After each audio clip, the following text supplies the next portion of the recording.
Welcome to the SOB radio show, where we have fun, interesting guests, and hot topics. Each week, we offer insights into music, fashion, health, fitness, and humor. Do you have the perfect guest for us to interview? I want to know. Drop me a line on our Facebook page at Spunky Old Broad 1 or reach out to me on our website at spunkyoldbroad.com. And now, back to the show. Hi, everyone. This is Gayle Carson, and I have just such a delightful guest for you today. Her name is Nicole Christina, and Nicole has been a psychotherapist going on 30 years, and she focuses on food and eating issues. She's the creator and host of the Zestful Aging podcast, which is heard in 80 countries around the world. She interviews inspiring and creative people who are changing the way we think about aging, and you know I'm all for that. She has online courses, The Wisdom of Mindful Eating and Zestful Aging, which can be accessed through her website, NicoleChristina.com. Welcome, Christina. Hi, Gayle. Well, it is just a delight to talk with you today. Um, we talk about aging a lot, of course, on LB Radio, and it's just interesting to me because I just had a brunch with a group of, they were all 70 and 80-year-olds, and many of them are very active because they're my friends and we're in organizations together, but there were a couple there who really don't do anything at all, and they've just kind of given up. So I love the fact that you're doing Zestful Aging because really that's what it's all about. So let me ask you a very important question because I know that you're doing these podcasts and I know that they're going all over the world.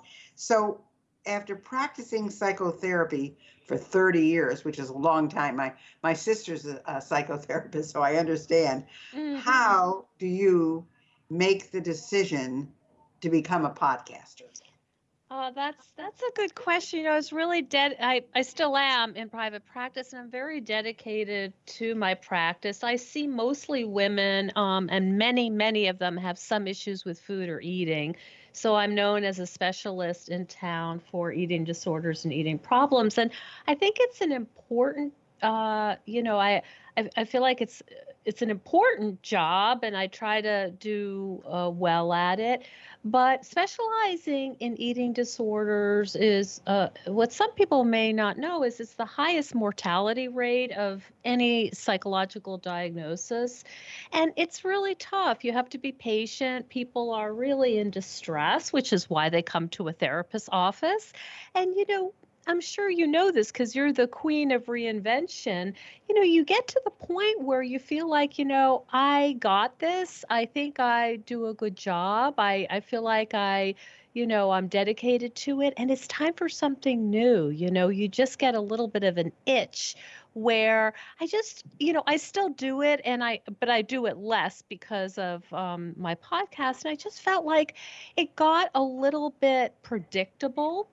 And I felt like, I'm a curious person and I wanted to challenge myself. And as I got later into my 50s, I thought, I think I want to do something new. And that's going to be really a challenge because even though I know how to interview people, I certainly didn't understand the tech. I'm not an expert in what most of my guests talk about. So I have to say it was a little bit about, just growing out of your old career and needing to kind of readjust things for your new life. And the truth is that I'm a zestful ager, and that I have many of the same concerns that my guests do. So it's one of those things where you start getting to be older and things change and you see the world differently. And so, it was a personal thing, but also wanting to bring some goodness out into the world. Well, a couple of things I want to ask you based on what you've said. I never did have and I don't have an eating disorder. I'm fortunate in that way. Not that I don't gain or lose weight, but I mean, I don't have a disorder. So when people come to you, what is the major reason they have an eating disorder? Is it because of a brain connection? Is it because of something in their past? Is it because of a psychological thing? Is it? Well, I mean, why? I mean, I know there's different reasons, but what is the main reason that you have found? Let's say in the greater percentage of the people who come to you. Oh, you're asking the $64 million question, and this has been debated, and it's complex, right? It's not like just one thing, because people are different. We all have different brains. We all have different upbringings.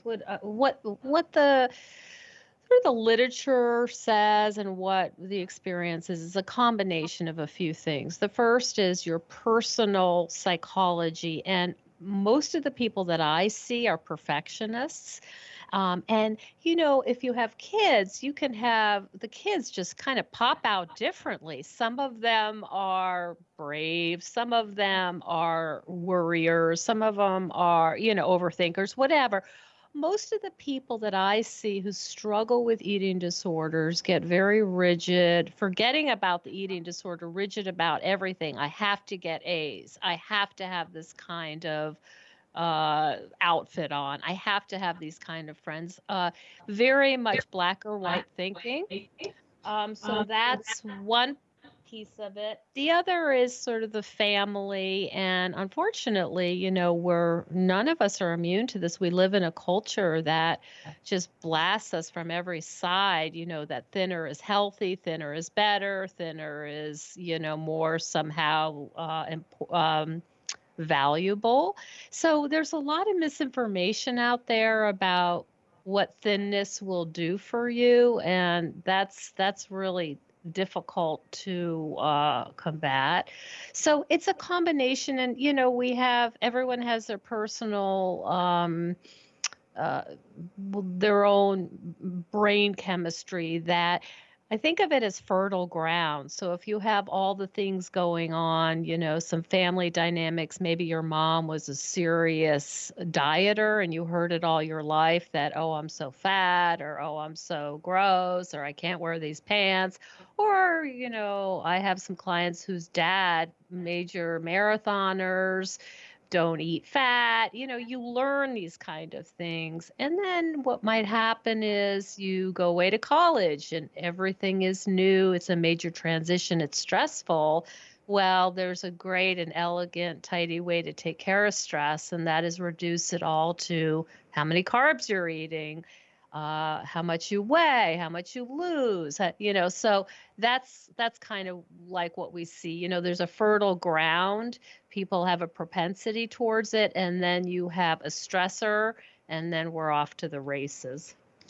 Wow. So there really are a lot of different, there's not really a major something that happens. I mean, sometimes, usually, I mean, when you meet overweight people, it's because they're eating too much. I mean, they can sit down and eat a whole loaf of bread or a whole box of cookies or whatever. And if they're too thin, it's because there's something there that they're really upset about, or maybe they're being bullied about, or who knows what. Right. But I want to ask you another question. Now, you're a well-known podcaster. How old were you when you started podcasting? 2 years ago. Which is, I don't know how old you are. I'm 58. Okay, so you were 56 when you started Yeah. podcasting. And Yeah. what, the thing is, especially as a psychotherapist, that when a woman turns 50, she starts looking at things totally different than she's ever looked at it before. And so you made this decision to start podcasting. And I think it's fabulous that women, I mean, I know many of my guests are 70s and their 80s, and they're still going strong with all kinds of new things. So 56 is not old by any means, although to some people, of course, it is. So you started this podcast at 56. And what do you think makes your podcast unique? Um, well, that's That's a good question. First of all, I've interviewed people for 30 years.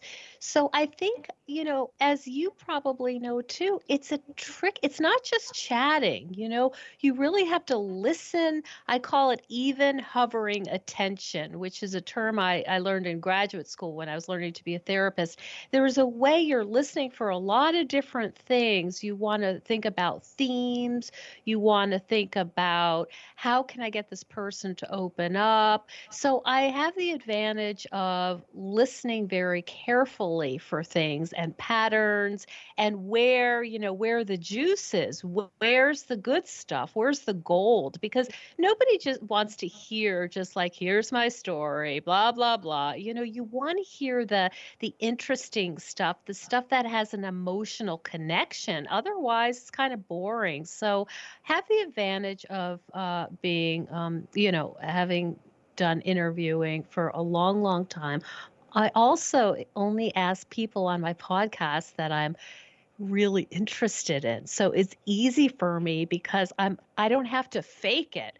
I really am curious about. I had a guest recently who paddleboarded across after menopause. She had a tough menopause, and then she decided she would start exercising. She paddleboarded across the UK. Her name's Jo Mosley, picking up litter. And I'm like, how I want to know, like, picking up litter, what on a paddleboard? So like to me, she's going under these tunnels that are pitch black, that a big boat can come through. She only had 15 minutes to go under these tunnels. And I'm thinking, this is the coolest thing I've ever heard. Or like the running granny who ran. She was a physician, and she's trying to think of how old she's 60. She ran the entire width of the UK. And I'm like, how do you get to be who you were and then decide, I think I'm going to run across my country? So Exactly. like, I'm not faking it. And I just tend to be that kind of nerdy girl who I love like finding out about people's stories. So there's that. And then I became affiliated with the International Federation of Aging, which is a really lovely group, and they're obviously international. They're at Toronto. And so I got affiliated with them and did some of their interviewing for their conference. And I'm just learning about these people doing these magnificent things. Like, for example, last year I interviewed a woman named Ardra Cole, and what she was finding is seniors were moving out of their homes, but they couldn't take their beloved pets with them, which was heartbreaking.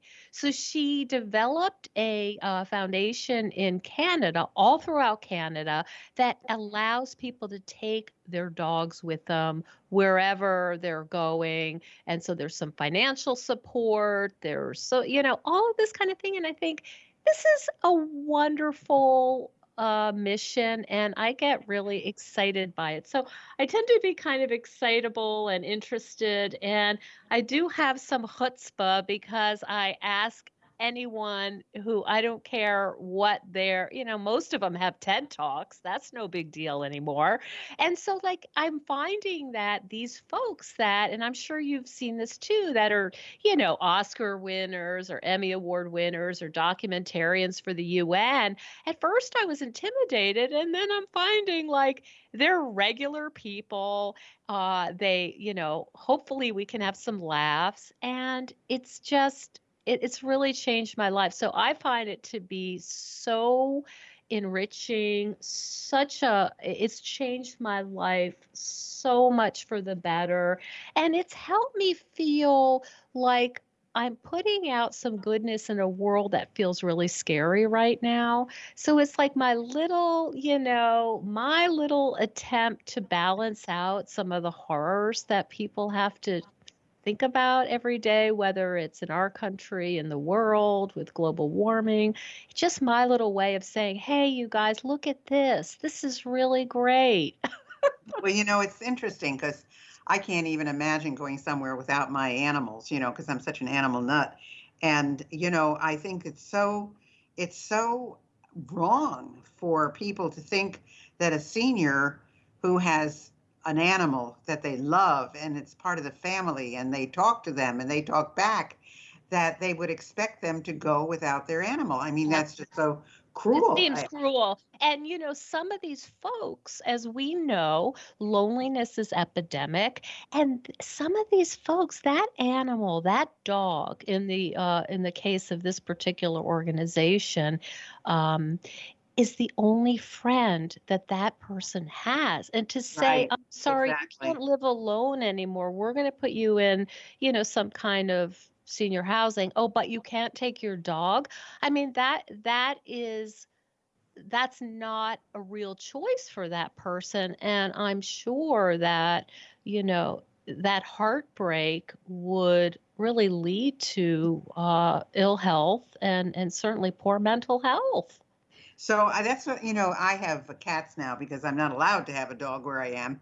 However, I can tell you that, and I think it's so interesting, of course, as a renter in my building, I can have three cats, but I can't have a dog. But Oh. anyway, and I had a dog when I moved in here, and there were different rules then. And of course, I would be grandfathered in if she was still alive. But the whole point is, you know, I would imagine that if every adult living facility allowed pets, or at least a majority of them, or even if it was 80-20, they would be filled to the brim because I can imagine Mhm. what they do. But let's talk about the guests that you have. You've got high level guests. You've Mhm. had two Emmy Award winners. You've had an Oscar winner. You've had writers for the New York Times. Uh, Mhm. so do I you still think? can't believe it, Gail. To be honest with you, I read the paper and I said, "Oh, John Leyland. Yeah, I interviewed him the other day. Full pay. Full, these are I can't believe it." So why do you think they do it? Do you think they do it because they want the press, or do you think they do it because they like the idea of zestful aging, or they do it because just of who they are? Well, that's that. I'm still scratching my head to tell you the truth. I do this happy dance. I say to my husband, "Guess who's gonna do it?" So he just he sort of at this point he rolls his eyes up. I think it's a few things. I'm going to be interviewing Peggy Orenstein, who is just the book isn't out yet, but it's called Boys and Sex. It is already gotten massive press. It's a fantastic research, really thorough about looking at how boys are raised now with the internet and rape culture and this kind of thing. And she's somebody I read in grad school. I can't believe she's going to speak to me. But what I found is folks that are promoting books, and many of them are on my show.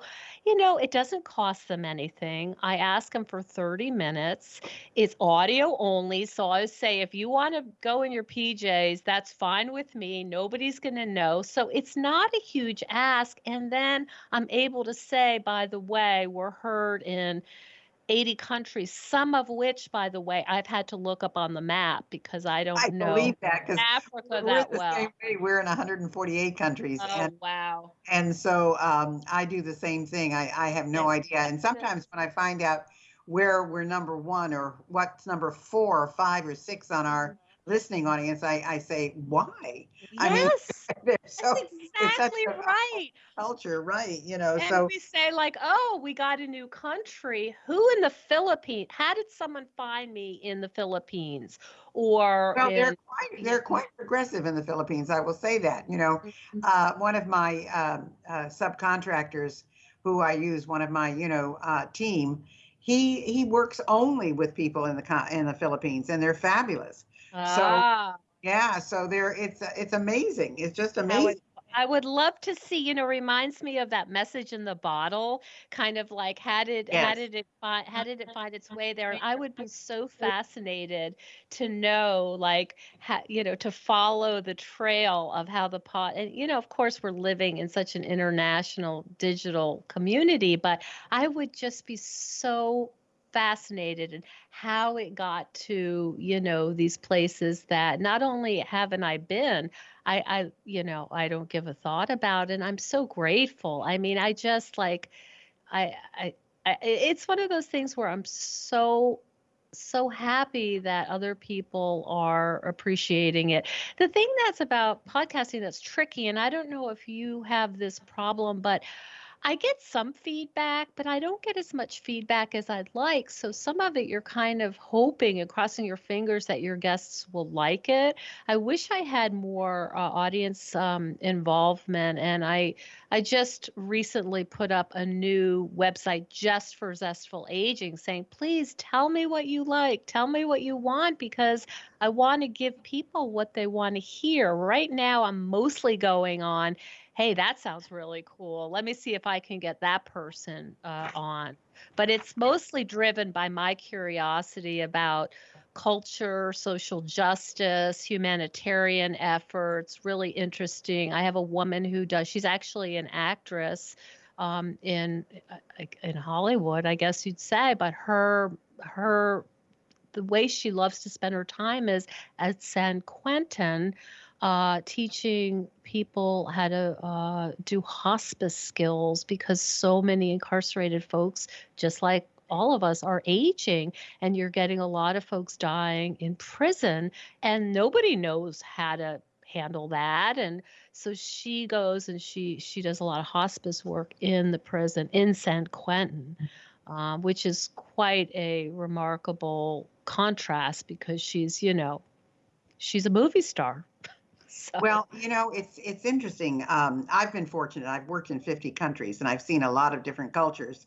And I have to say that I have been just absolutely amazed how everyone has welcomed me. I mean, I just, I was just always amazed at that. And they would always tell you to know about certain, customs and certain things that go. And mhm. I found that a smile goes a long way. Oh, well, also, if you have a moniker like Spunky Old Broad, it's already an offer of friendship. Well, It's no, I didn't have already, funky old broad when I went there. I was teaching subjects like leadership and team building and ah, customer service. So it was yeah. very business oriented. But again, I was very fortunate. I had a book that was in the various bookstores in Singapore and in Malaysia and Indonesia.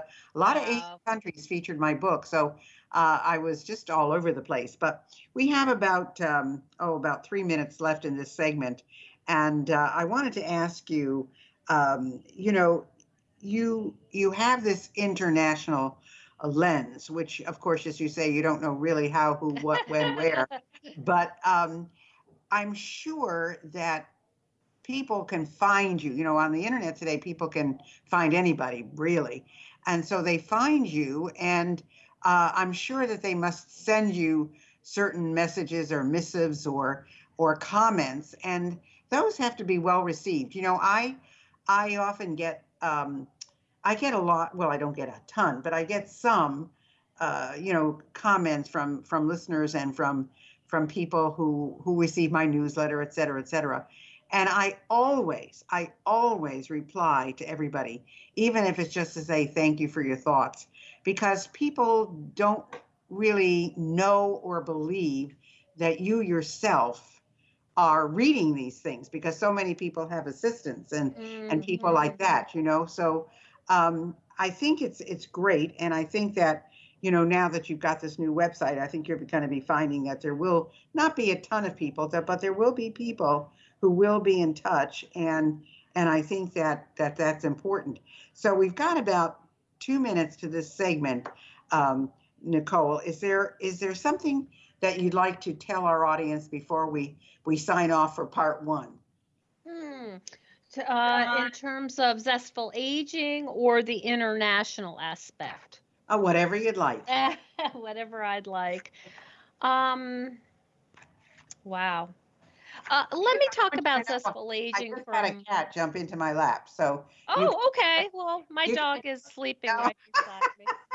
So you So can imagine, yeah, yeah. what I want to say for folks, and you kind of indicated it early on in our conversation, that you have a lot of what I call zesties, and then some people are sort of, kind of coasting, it's really important to have a social network. In fact, that's more important than eating well. It's more important than exercise. Believe it or not, we're mammals. We have to be with our tribe, our people. It's not just pleasant, it's life-giving. And so, many of us have heard about loneliness being as dangerous as smoking. It's an epidemic. I guess what I would say to people is through my research, through also my practice of 30 years and all of the people and the highest level experts in this field of aging and longevity, it is the social piece. I mean, not to say you should go to McDonald's or just lay on the couch or whatever, but you have got to get yourself some people, and they don't have to be people who know your deepest, darkest thoughts. They can be, I have a knitting group on Saturday, and we just sit around and we don't have a social life outside of it, but we know every Saturday we're going to sit together and laugh at our knitting mistakes. There's a bond there, and that is absolutely gold. So I Well, want to so we're kind going of, to leave it there for this part, and Nicole, we'll come back with part two in just a minute or so. But right now, we'll be signing off for our commercial break, and we'll be back in just a few minutes. So hang on, folks. Hi, this is Dr. Gayle, and I wanted you to know I have a whole bunch of other things to offer you.